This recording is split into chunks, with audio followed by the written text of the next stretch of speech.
What's up guys, welcome back to my channel. Today I'm here to show you all how to play Too Sad to Cry by Sasha Sloan, and we got the capo on the 3rd fret. I just want to quickly finish off this song. It's actually very easy to play this song. We just have 4 chords and that goes throughout the whole song. So just have a look at the structure. We start off with intro, then we have the verse, then a pre-chorus, then a chorus. Then we have the next verse, the next pre-chorus, then the next chorus, and after that we have a breakdown, which is instrumental breakdown, and then we got another chorus, which is the last chorus of the song. So we have I think 3 parts to learn, which is the verse, pre-chorus, and the chorus. But you can see the 3 parts are actually equal because we just change a little bit between the chord shapes and all. So firstly, just have a look at the chord shapes, though is actually not required for this song. Just gonna provide that finger picking stuff with tabs for you guys, but before that, just know the basic. Have a look at the chord shapes. First chord is a C major, which is mu 3 2 0 1 0. Then the next chord will be a G major, which is 3 2 open open open 3.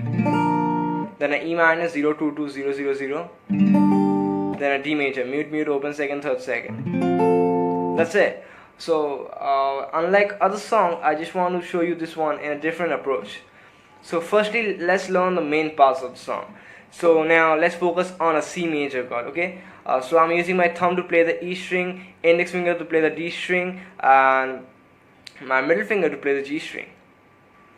Now have a look at the tab. This is a C major chord shape. So you hold the C major chord.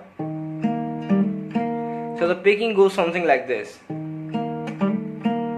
You play the A string 3rd fret, then you play the G string open, then you do a hammer on from 2nd fret of the D string to the D string 4th fret. So you got, and you're doing that with your pinky. So you got, and after that you play the G string open, and that's it for the C major chord. So that's completely for the C major chord. Okay. So let's move on to the D major chord. It's actually quite similar to this one. So for the C major chord, it goes like this. You can actually see that the D major chord will be also like this, cause C, C sharp, D. But this is not a D major chord. We have the G string open over here. So let's make this our D major chord. So in the song, it goes like this.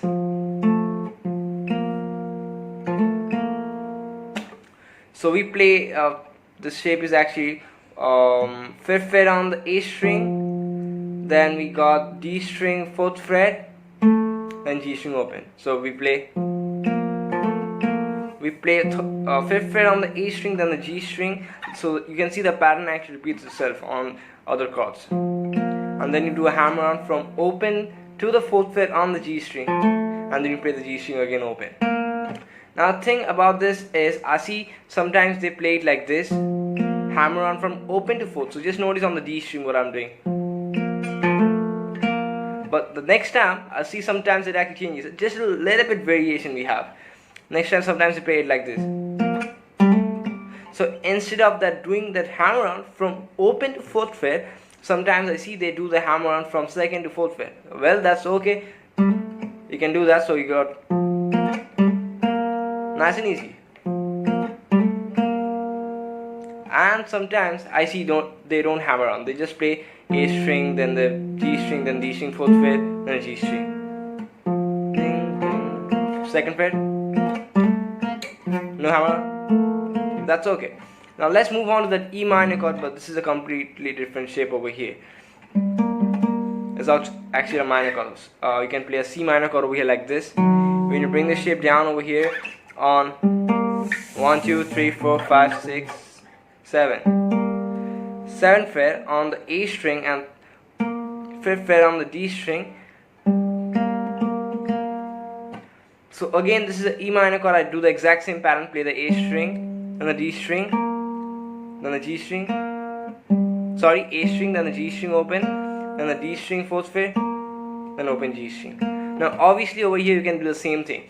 You can play A string, then the G string. You can do a hammer on from open to this is the 4th fret, right? 1 2 3 4 5. Sorry, 5th fret. So 5th fret. I actually get a lot confused when I just put the capo and tell you the frets. But never mind. We got.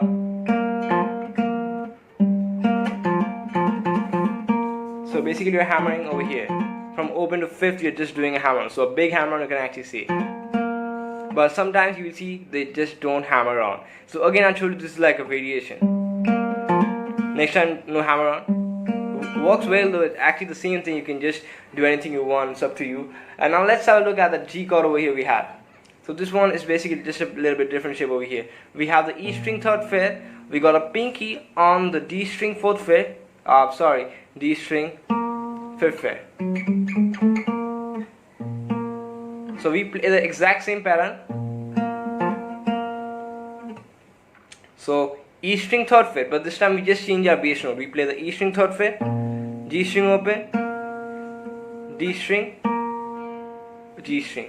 Again, you can do a hammer on from over here, and that will be okay. Or you can even just omit that hammer on. So we got everything. Now let's have a look at the intro.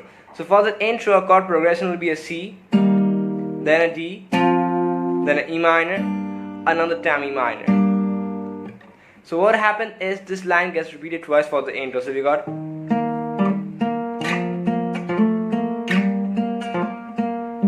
next time they don't do the variation on the D minor chord. Repeat that. Sorry. No variation right now. So if you can hear that, you can actually know everything, but this hammer on and playing that note doesn't make any sense. It's the same thing after all. So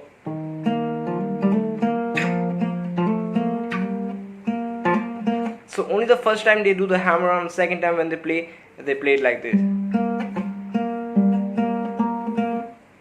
So now you move on to the verse, and for the verse is actually the exact same thing as the intro. So I'm just gonna play that one more time to see what I'm doing. 1, 2, 3, 4. 1, 2, 3. We start over here.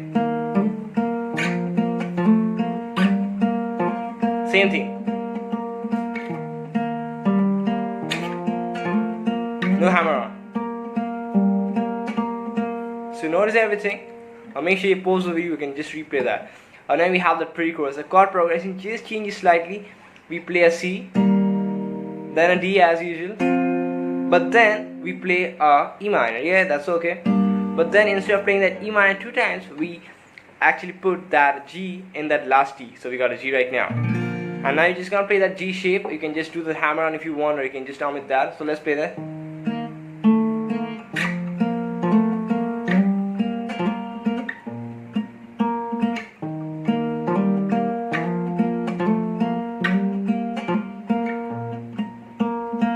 One thing which I just want to say is, if you don't want to play that 7th fret on that A string, you can even play that E string open. So E, you got the open E string over here, and you also get the 7th fret over here. So both are E octaves. So you can even play like that. That's basically for the pre-chorus. Now we have the chorus. For the chorus, the chord progression changes. We got a C, then a D, but then we come to a G, then an E minor. Let's play that.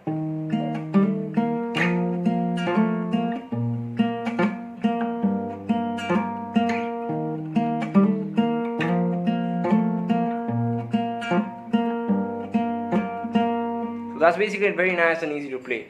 Then we have that instrumental breakdown, which is actually equal to the pre-chorus. So let's play that. E minor, I'm very sorry.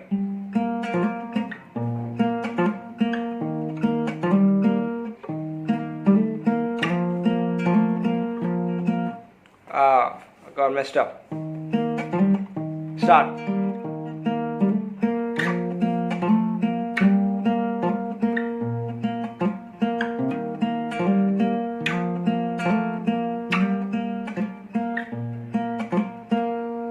And then we have the last chorus, the next verse, and then it's like that. I told you the structure before. So it's exactly that. So it's pretty same on the guitar. It just got the same parts repeating, just a little bit changing the chord progression as I told you before. And in case you want, you can even strum that chords. Like you don't want to finger pick, you can even sing a while and just strum the chords. You can just finger pick and everything you want to do on that chords and all. So you know the chord progression, everything is now in your hand. So make sure to drop me one of these. It's up to you all, and I'll see you guys back in the next video. Till then, bye.